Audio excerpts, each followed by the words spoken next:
pero son atractivos para cierto tipo de fondos o de inversionistas porque a mayor riesgo, mayor rentabilidad. Entonces, ese atractivo está allí. Hay áreas donde yo creo que el nivel que también es clave, por ejemplo, en energía, todo lo que tiene que ver con petróleo y energía en general, gas, las potencialidades de Venezuela son enormes.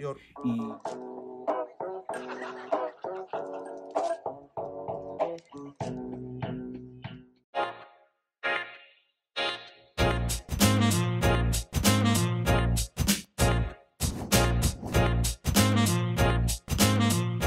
buenas noches, queridos amigos. Bienvenidos a un nuevo capítulo de Tertulia y Dinero, un podcast en donde tres profesionales apasionados por el mundo de los negocios conversan de manera casual acerca de temas de finanzas, economía e inversión. Como siempre, este podcast es traído a ustedes gracias a Divisas Plus, la cuenta que te permite manejar moneda extranjera para realizar tus pagos exactos y en bolívares y no tener problema con el vuelto. En BanPlus hacemos país. Este podcast llega gracias a Alfa Publicidad, tu aliado comercial con más de 30 años de experiencia en la realización de letreros corporativos, señalizaciones, piezas gráficas y mucho más. Alfa Publicidad exterioriza tu imagen. Y llega también gracias al grupo Obelca, una organización que tiene más de 10 años en el mercado venezolano, brindándole soluciones financieras a su clientela y dándole la vuelta a los problemas de la gente. También agradecemos a nuestros amigos de Venezuela Cargo Brokers, que aseguran sus cargas desde cualquier puerto con salidas semanales donde tienen las mejores rutas, las mejores tarifas. Son expertos en temas de logística y comercio internacional con más de 13 años de experiencia. Ya gracias también al mejor ron de Venezuela, Ron Santa Teresa 1796, ron super premium de nuestras acciones favoritas en la Bolsa de Valores de Caracas. Y como siempre digo, para aquellos mayores de 18 años, si se quieren echar un roncito escuchándonos hablar ahorita de privatizaciones, de Bolsa de Valores de Caracas, de CanTV, Banco de Venezuela, Hecatombe en los mercados, me parece que es un buen plan servirse un ron Santa Teresa 1796 y escuchar Tertulia y Dinero. Sí que es un buen plan. Y por si fuera poco, tenemos también a la gente de OJDT, Organización Jurisprudencia del Trabajo, una empresa que tiene casi 40 años en el mercado venezolano brindando asesoría jurídica y contable. Una empresa que brinda soluciones integrales a la distancia de una llamada telefónica. Con calidad, tradición y esfuerzo, el mejor café, si no es ron, es café, el mejor café, tan bueno como su gente, Café Amanecer. Bueno, entonces arrancamos con los temas de hoy. Es así. Tema 1. Inversión extranjera en Venezuela. Es el momento de los capitales extranjeros para entrar al país. Es el marco regulatorio atractivo. Vamos a conversar un poquito de eso. Como punto 2, un tema que en las últimas semanas ha generado bastante discusión, que es el tema de la privatización de empresas estatales en Venezuela. Si es una práctica factible, ¿no? de cara a lo que estamos viviendo hoy en Venezuela y si tenemos alguna referencia histórica. Y como punto 3, importantísimo, el tema de la hecatombe en los mercados financieros internacionales. Si esto trae riesgos de esta inflación y por qué, ¿no? 3 temas bien conversacionales. Ahorita ya es tarde, hermano, hay hambre en el penal. Vamos a ver con qué se destaca Asdrúbal hoy, ¿vale? Sí, ya lleva 4 temporadas y no ha brindado la primera Asdrúbal cena. tiene 4 temporadas ofreciendo y no sin brindar. Vamos a ver si hoy se destaca. Bueno, ya me gradué político, entonces. Claro, no necesitas maestría, ¿viste? Asdrúbal, no, yo quiero atajar a Asdrúbal en este primer punto, Jesús. Deja que yo lo ataje. Porque Asdrúbal es el que más fondos tiene afuera en bancos extranjeros. Bueno, imagínate tú. Asdrúbal, ¿tú traerías tu plata a Venezuela para invertir en la Venezuela de hoy? Yo Sí. ¿No? ¿Por qué? En ambos puntos. Bueno, es que mi caso es particular. Yo la traería porque, bueno, conozco el entorno, pues. Puedo visualizar dónde hay oportunidades, No puedes decir aquí un par de oportunidades. los riesgos. Bueno, hay sectores para mí emblemáticos. No puedes decir las criptomonedas. No lo voy a decir. Yo creo que el sector salud tiene oportunidades en Venezuela, la producción de medicamentos, incluso los servicios médicos. Yo creo que con el colapso de la salud pública hay mucho potencial para crecer allí, con una oferta sobre todo para los estratos medios y bajos que se sienten desasistidos y tienen necesidad de eso. También en tecnología creo que hay muchas cosas que se pueden hacer. Totalmente. En términos de fintech, por ejemplo. Hay Mejoramiento de servicios, Totalmente. estamos en cero, pues, prácticamente. Totalmente. También en temas ligados a gastronomía, creo que también hay oportunidades. Esas para mí son 3 sectores relevantes en este momento para invertir. Pero mi caso, obviamente, el caso de nosotros, un caso particular, ¿no? La visión más bien es ver cómo alguien que a lo mejor tiene poca idea o no está necesariamente metido en el entorno pueda pensar en invertir en el país. O sea, tú dirías que la inversión extranjera posiblemente no sea atractiva viéndolo desde el punto de vista 100% de alguien que está afuera y está viendo Venezuela, pero que no tiene idea de cómo se bate el fútbol aquí. Yo te diría más bien que tienes que ser un poco heterodoxo. Okay. Y generalmente los que han invertido en Venezuela de afuera, los fondos o los capitales que lo han hecho, que han habido algunos casos, han tenido esa visión heterodoxa. Es decir, tienes que asumir probablemente un riesgo más elevado que en otras partes, tienes que detectar una oportunidad particular, tienes que entender un poco el entorno donde opera y una visión más de mediano y largo plazo. Y bueno, eso te puede de alguna manera asegurar la inversión.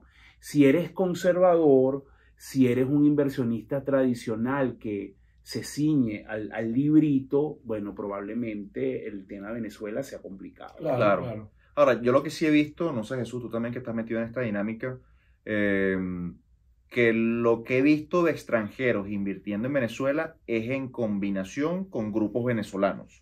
Sí, y casos puntuales también, que yo creo que, ojo, no desmerezco el tema, pero no es que es masivo. Sí, son casos muy puntuales. Y lamentablemente el país, para tener una senda de recuperación más acelerada, necesita inversión masiva. Ahora, ¿qué se debe la poca? Bueno, lo sabemos de cajón, pero ¿cuál para ti es la razón fundamental de que no se incentive la inversión extranjera? El poco derecho a la propiedad privada, el marco regulatorio. Mira, yo creo que tenemos un marco regulatorio, un marco institucional muy débil, ¿no? Es un marco institucional donde muchas de las cosas no necesariamente están garantizadas por las leyes, sino que son más una concesión de alguien o de algo.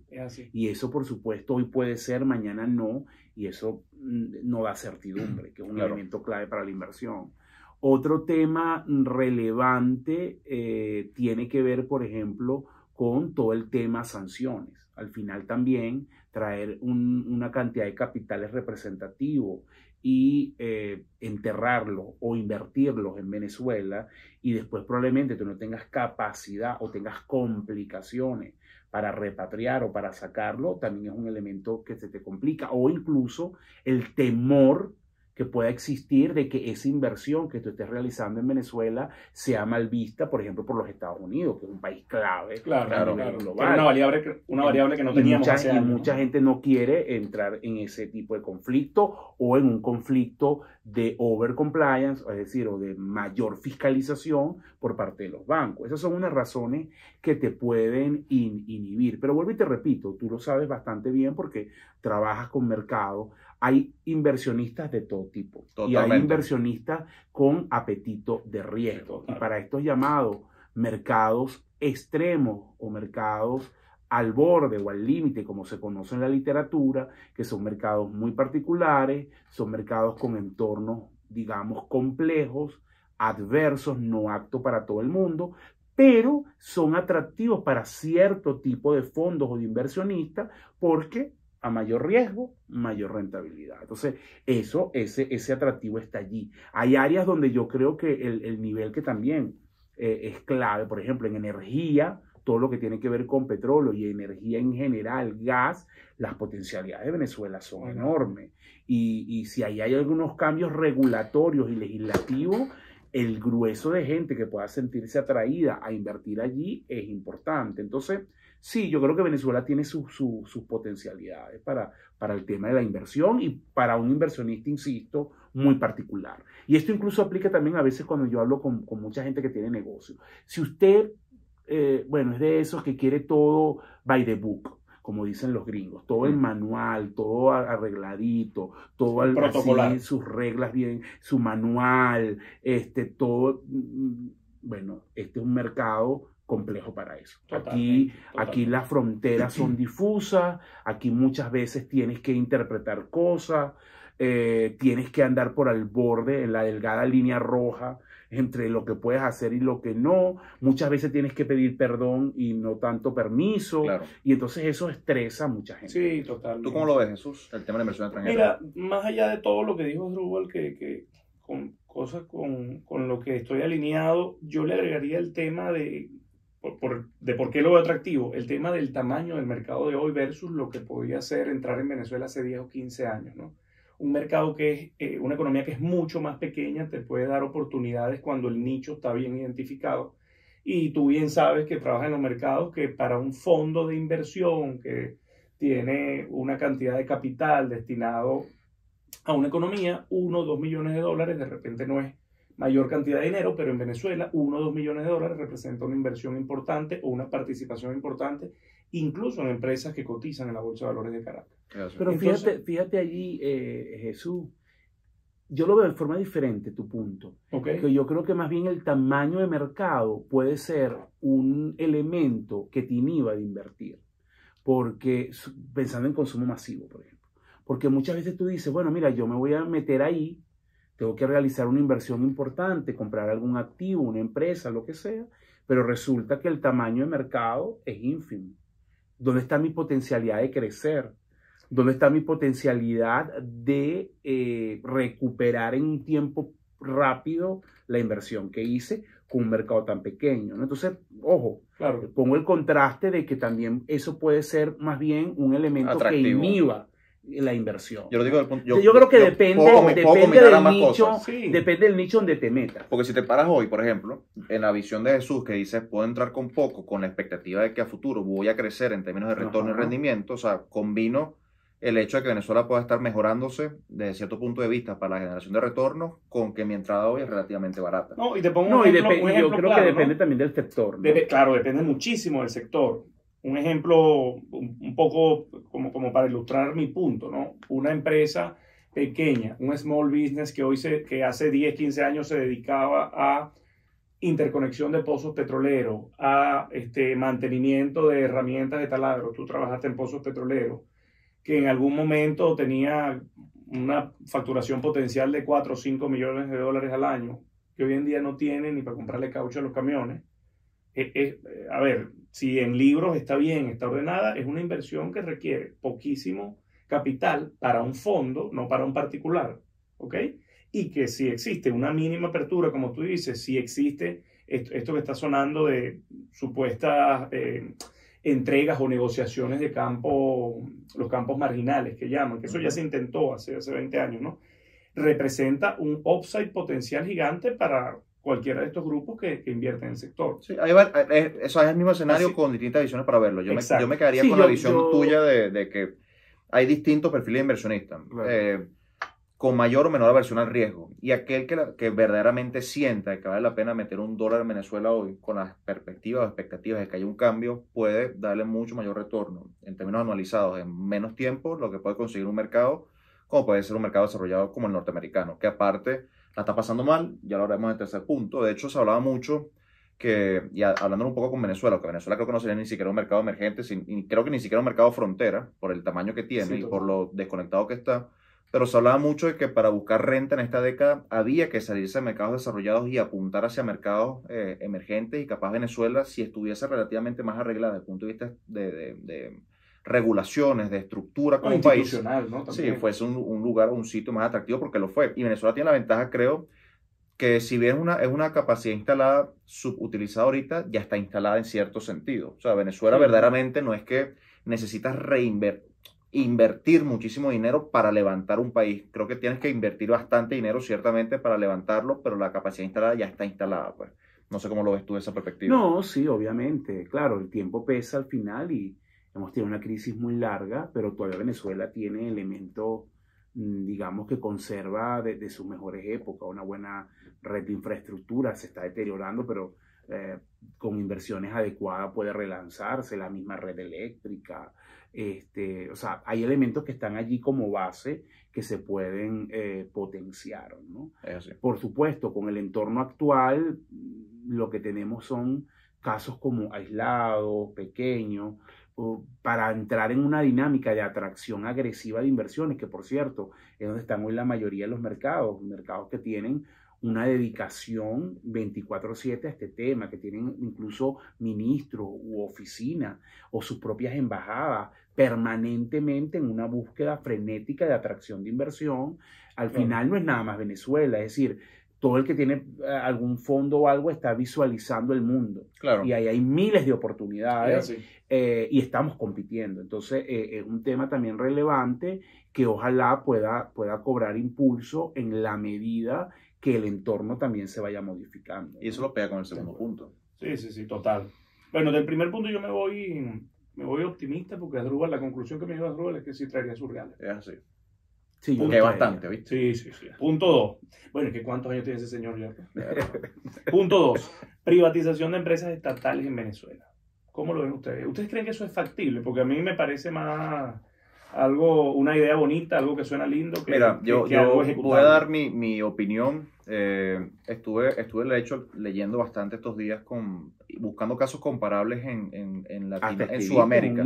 Escribí bastante, sí, sobre Chile y sobre Perú, que me parecieron los casos más idóneos, porque ambos estuvieron previo a los momentos de privatizaciones relativamente parecidos a Venezuela. O sea, Chile, Allende, entrada Pinochet, y Perú con el primer gobierno de Alan García, que fue un desastre parecido incluso a lo que fue Venezuela o lo que ha sido Venezuela en los últimos años, después con la entrada de Fujimori y de Fujichok.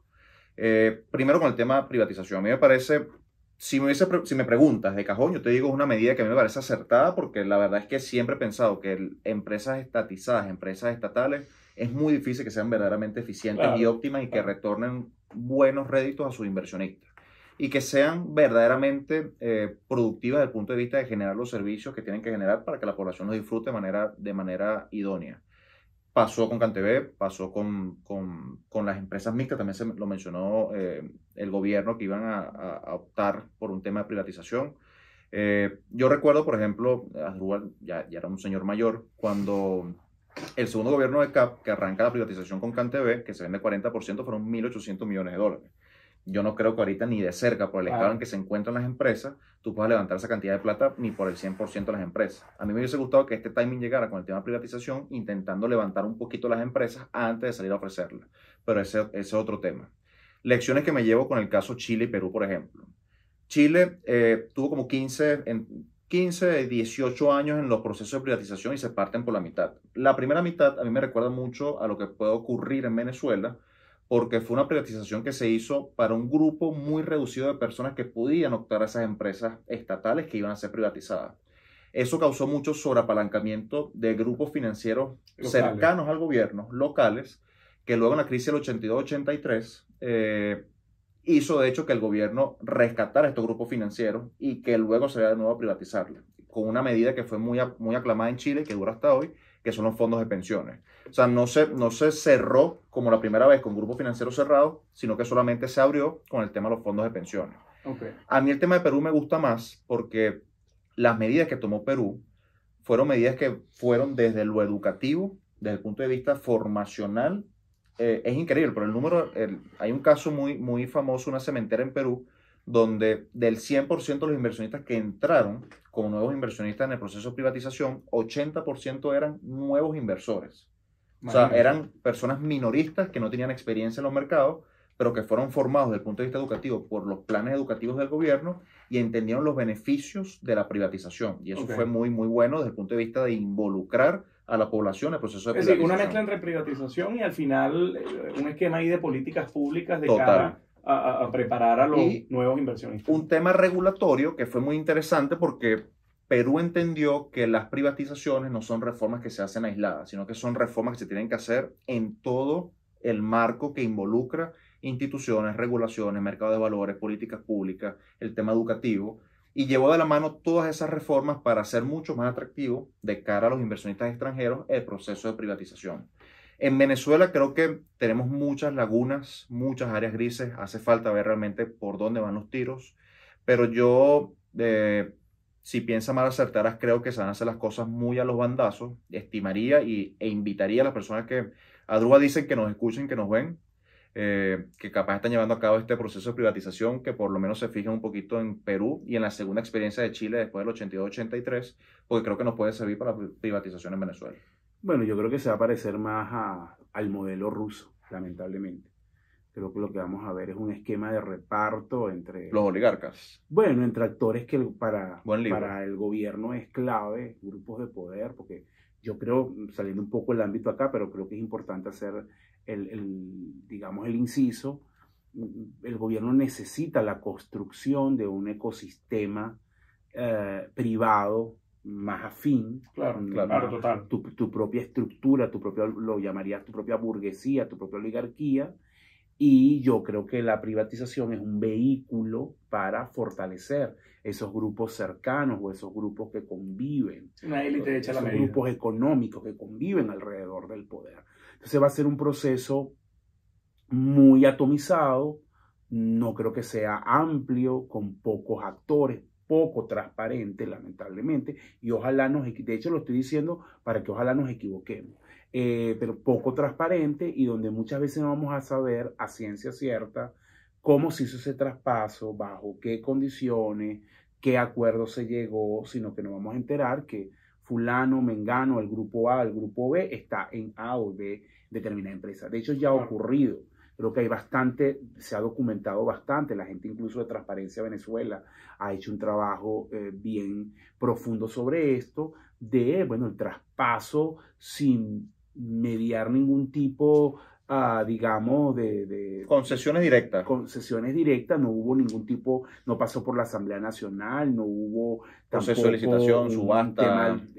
Ni siquiera se hizo público de empresas públicas, sobre todo ligadas al ámbito de los alimentos, al ámbito del área turística. Recuerden que el gobierno se hizo de muchos hoteles, eso se está traspasado a actores eso privados. Tiene tiempo corriendo, ¿no? Exactamente, y no tienes idea de cómo pasó. Entonces, claro. Yo creo que eso es un tema. Lo otro que también me parece relevante comentar es que ese tipo de cosas tiene resistencia en un ala del gobierno. Hay un grupo del gobierno que siente que eso es una traición a lo que es el legado del chavismo, a lo que fue la idea de Chávez, de sectores estratégicos que el Estado tenía que controlar, y ahí hay una tensión que probablemente pasa desapercibida porque el chavismo sabe jugar muy bien o sabe disimular y esconder sus diferencias internas.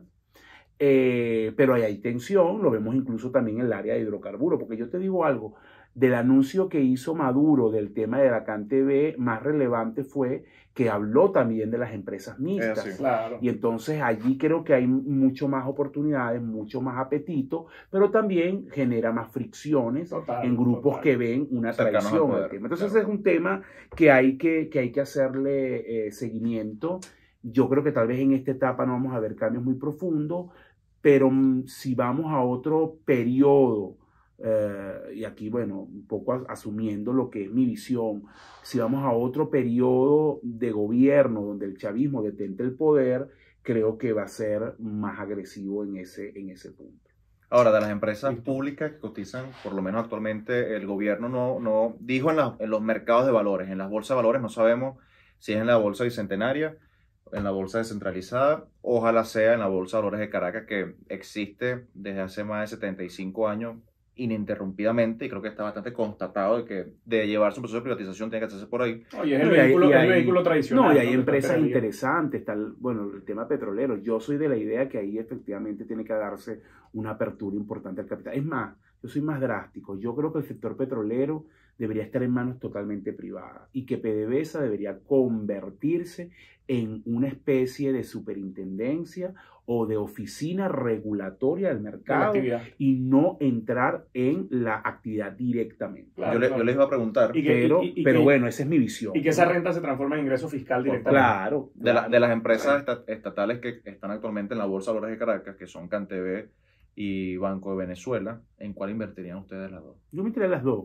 Creo que son buenos. buenos. Pero entonces, Bueno, pero o es una o la otra. No, son buenos prospectos. Él es así, yo creo que a mí me gusta mucho Banco de Venezuela. Creo que con esa penetración que tiene de 80%. Pero la CanTV también, una CanTV en manos privadas. Sí, yo invertiría en la CanTV. Bueno, ya lo vivimos, lo que fue la transformación de la CanTV, eso sí lo recuerdo, y sí, que se me caiga la cédula. O sea, tener un teléfono en Venezuela era un tema, bueno, era una proeza. Claro. O sea, aquí tú tenías que, bueno... Antes de la privatización. Antes de la privatización, en mi casa se ligaban las líneas, tú atendías y escuchabas o conversaciones de otra gente. O sea, el nivel de precariedad del servicio, y mucha gente probablemente se acuerda de esto. Con la privatización, ese proceso comenzó y fue un cambio del cielo a la tierra. Entonces yo creo que ya vivimos eso. O sea, CanTV es muy atractivo, el Banco Venezuela es muy atractivo, Movilnet también, o sea, obviamente como oportunidad. Sé que mucha gente nos va a caer encima de decir, están en el piso, hay que invertir mucha plata, sí, pero el potencial de esos sectores, telecomunicaciones, sistema financiero, que tiene CanTV en Venezuela, es un elemento a destacar como una oportunidad. Desde el punto de vista de inversión, de hecho, para cerrar este punto, medido comparativamente hablando, tanto el caso de Chile como el caso de Perú fueron superiores en términos de retorno en periodos de 10, 15, 20 años que los mercados desarrollados, por ejemplo, de Standard & Poor's. Todas esas empresas básicas también deberían privatizarlas. No tiene sentido. O sea, ya el colapso de la CBG se dio y a mí me entristece y me indigna a la vez que todavía haya gente añorando que eso vuelva a ser lo que era antes. No, el modelo de antes no tiene sentido, era una estructura clientelar. Tienes que ir a un nuevo modelo y ese nuevo modelo, a mi juicio, pasa también por entregar eso a privados. Por supuesto que vas a tener también otra estructura de supervisión del Estado en el tema de industrias básicas o de metales y estas cosas, pero eso lo tiene que manejar privado. Sí, total, yo estoy 100% de acuerdo. CanTV está en algunas zonas metiendo fibra óptica. No, están haciendo y están más agresivos. Ya, por ejemplo, si tú no pagas en 2 meses tu servicio, te los cortan. Imagínate tú. El gran problema que yo le veo a la CanTV, para cerrar rapidito, es la deuda brutal que tiene el propio sector público consigo mismo. O sea, todos los organismos le deben a la CanTV. Ya los últimos estados financieros ya lo estaban reflejando. Y eso debe estar pasando también en Movilnet. Claro, no solo en Movilnet, o sea, PDVSA arrastra con el Banco Central, la famosa deuda aquella. Pero bueno, eso lo hablamos en otro momento. Si repatriamos la plata a Drupal, podemos pagar esa deuda. ¿Tú dices? Claro, vale. Hecatombe en los mercados financieros globales. Mira, el S&P ha caído, bueno, al momento de la grabación, 20%. Sí, y el Nasdaq mucho más. Las cripto, eso da pena. Todo ha llevado palo, porque lo peor es que tú, no sé si vieron reportes de Walmart o las empresas retail, que son usualmente de empresas de consumo que uno sabe que son empresas defensivas, claro. que no se van con el ciclo, sino que aguantan la pela. Y la caída de 15, 10, 20, 25% en compañías como Target también fue espantosa. O sea, y la gente se estaba pensando, ¿dónde meto la plata si los sectores defensivos que la literatura me dice que son buenos para estos momentos, ni siquiera me están apoyando y están cayendo 20-25%? Y esto va en línea, lo hemos conversado desde la primera temporada. Peter Lynch lo decía, si uno revisa la data del siglo pasado, yo lo he dicho en este podcast, pero lo repito, los mercados caen 10% en promedio cada 2-3 años y entran en bear markets cada 6-7 años. Un bear market es un mercado donde los índices caen más de 20%, antes de que alguna me diga qué significa eso de bear market. En el siglo pasado, o sea, los mercados cayeron 20% cada 6-7 años. Si nosotros sacamos la caída del COVID, que la caída de los mercados a raíz del COVID, que fue algo como un cisne negro, pero fue algo que nadie esperaba, sino que no va alineado con la dinámica netamente económica y monetaria de los países ni a nivel financiero. Nosotros teníamos muchísimo tiempo que no veíamos un bear market. Sí, es verdad. Entonces la gente se acostumbró, sobre todo los jóvenes como nosotros, que no vivieron la crisis de 2008 como Asdrúbal, que los mercados solamente subían. No, los mercados siempre suben, o la Fed siempre va a estar rescatando los mercados, o las tasas bajas permiten endeudarse barato para Sí, invertir en la van a bolsa. emitir, van a bajar Lo las del tasas. 2008 fue duro. Fue duro, 40-50% de caída, la gente no estaba acostumbrada a eso, la gente estaba acostumbrada a que de nuevo siempre llegara alguien a rescatar el tema, y la verdad es que ahorita no está llegando a rescatar el tema porque también lo conversamos en este podcast, la inflación se terminó de salir de las manos. No resultó ser tan transitoria como estaba afirmando la Fed al principio cuando empezó con el tema más expansivo para soportar la economía, luego la crisis del COVID. La inflación no ha pasado y la verdad es que tuvo que apretar los cinturones, incremento de tasa que 0,50 y se proyecta otro 0,50 ahora para junio, que concha le hace difícil decir, bueno, voy a agarrar plata prestada para invertir en acciones que me retornen y después regreso la plata que me prestaron. Muchas variables, o sea, estamos viendo valoraciones muy altas, ratios precio-beneficio por encima del 30-35. No, porque las empresas tecnológicas en teoría, dígame el caso de Zoom, el desplome brutal. Los beneficios demasiado extrapolados en el tiempo, absurdo. Es que las típicas empresas COVID, como Pelotón, como Zoom, son las empresas que más palo han llevado. O sea, Pelotón está 90% abajo de lo que fue su pico. Y de nuevo, ni siquiera hablemos de las tecnológicas, porque las tecnológicas tienen razón de ser en su caída que estaba en un punto de sobrevaloración. Entonces tiene sentido y lo dijimos que al final aquí, se limpie un pelo. O sea, tiene sentido que se limpie el ruido y eso incluso está sano en el largo plazo. ¿Qué le recomiendas tú entonces a la gente, bueno, que ahorita está como muy nerviosa, asustada con todo esto? ¿Qué le dirías? Mira, a un inversionista promedio, alguien que tiene a lo mejor sus ahorros. Si es un inversionista promedio, yo te diría que la mejor recomendación es siempre estar indexado al mercado. O sea, si tú no tienes el tiempo, la dedicación para verdaderamente analizar los estados financieros de una compañía, entender su ventaja competitiva, saber si una empresa está endeudada o no, etcétera, no tiene sentido que inviertas en una compañía que no conoces porque cuando caiga el mercado no vas a saber qué hacer. Claro. Lo mejor es indexarte al mercado, tener un programa de dollar cost averaging, comprar todos los meses una cantidad fija. Y eso a largo plazo, independientemente de la caída, el mercado y los retornos cuidan bien de sí mismos. Y desde el punto de vista de la inteligencia emocional, ¿qué le recomendaría? Porque hay gente que está muy nerviosa. Peter Lynch decía que el órgano más importante del inversionista es el estómago y no el cerebro. Yo les diría, lean de historia financiera. Cuando tú te das cuenta de que los mercados bajistas ocurren cada 6-7 años y tenías 12 años que no ocurría uno, no es que era lo normal esperar que ocurriera, porque la verdad es que podían pasar 5 o 10 años más sin que ocurriera. Pero tu perspectiva tenía que haber sido un poco más defensiva en búsqueda de retorno. No meterte en una compañía tipo Zoom que capaz tiene una relación precio-beneficio, es decir, proyectando en términos de ganancia de 20, 25 años, hoy no tiene sentido pagar por eso hoy, o no tenía sentido.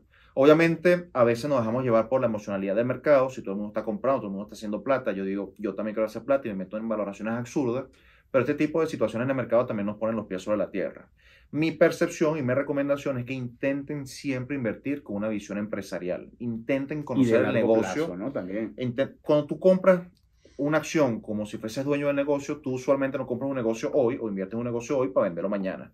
Tú intentas entender cómo está conformado el negocio, cómo está el management alineado con los incentivos de los accionistas, cuáles son los planes que tiene la compañía para seguir creciendo, para seguir mejorando beneficios, para seguir mejorando flujo de caja libre, cuáles son los incentivos de la compañía para que la empresa cree valor a largo plazo. Con la compañía, ¿no? Y la entiende su modelo. Y entiendes que los precios, al final, la cotización de la acción puede o no puede reflejar la actualidad de la compañía y las perspectivas a largo plazo. Entonces, bueno, si hay un retroceso y tú sigues confiando en la empresa sigue haciendo las cosas bien, tú puedes ver ese retroceso como una oportunidad de compra. Una vez le leí a alguien en el Financial Times, no recuerdo el nombre del articulista, pero me gustó esa frase, decía, bueno, usted invierta en empresas donde usted se sienta como el presidente. Claro. Tal cual. Entonces, mira, hay una frase, con esta frase cierra este punto. Mucho más, termina tu punto. Los mercados bajistas transfieren el dinero de los especuladores, los que apuestan a sus legítimos dueños. En este tipo de cosas, en estas caídas de los mercados absurdas, la gente que sale corriendo usualmente le regresa la plata a esa persona que es paciente, que sabe lo que tiene en cartera y que sabe que lo que tiene y lo que está ocurriendo de hecho es sencillamente momentáneo y que a largo plazo al final los retornos van a cuidar de sí mismos. Entonces, de nuevo, visión empresarial, intenten entender dónde están invirtiendo. Es un momento difícil, no sabemos si este bear market va a durar 1 año, 2 años, 3 años, 5 años más. La verdad es que puede seguir extendiéndose en el tiempo. La crisis de 2008 fue hasta 40-50%. Y si no saben lo que tienen, de nuevo, no inviertan activamente en el mercado. No, y además tienes un mundo convulso.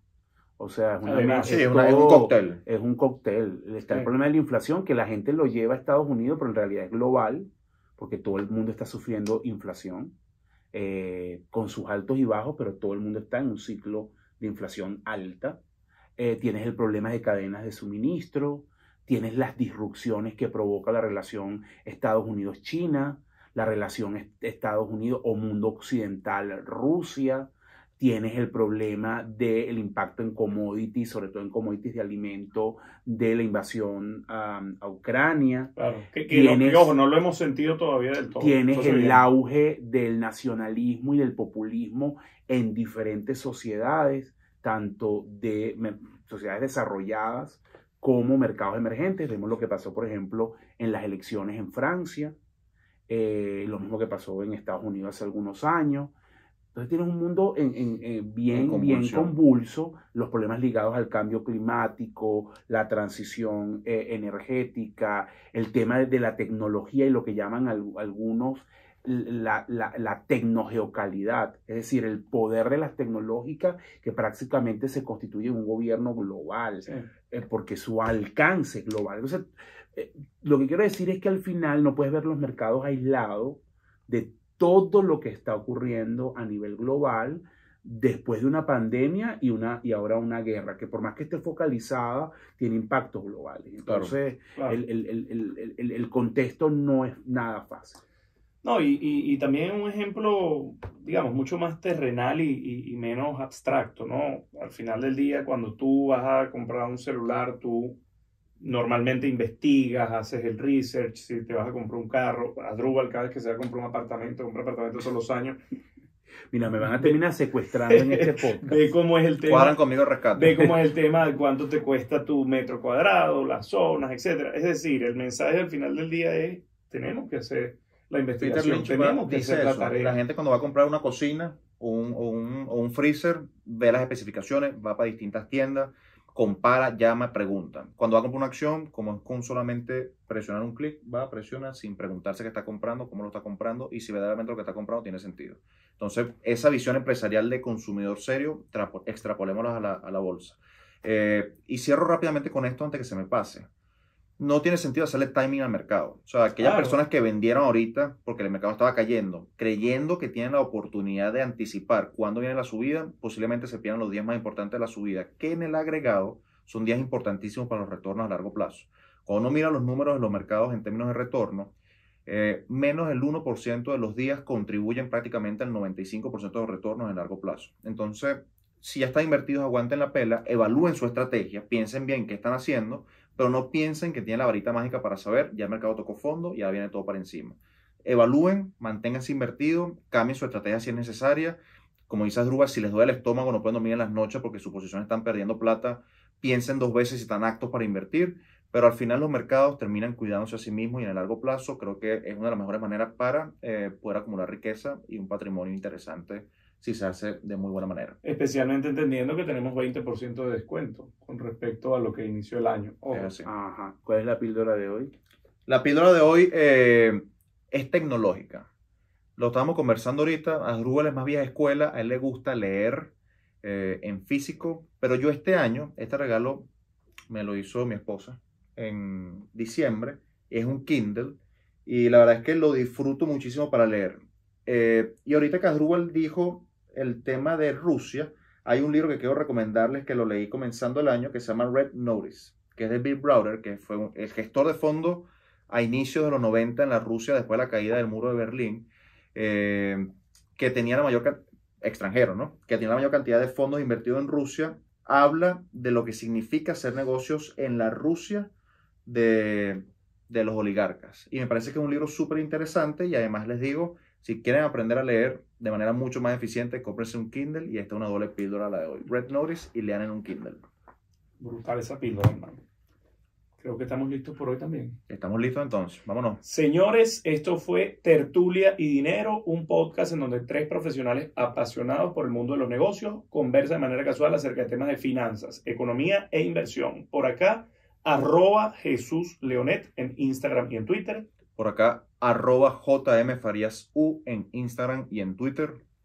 Aquí, Asdrúbal Oliveros, @aroliveros en Instagram y Twitter. Y recuerden también seguirnos en @tertulia y dinero en Instagram y Twitter. Y en nuestro canal de YouTube. Así que nos fuimos. Un Chao, fuerte chao. abrazo. Un abrazo.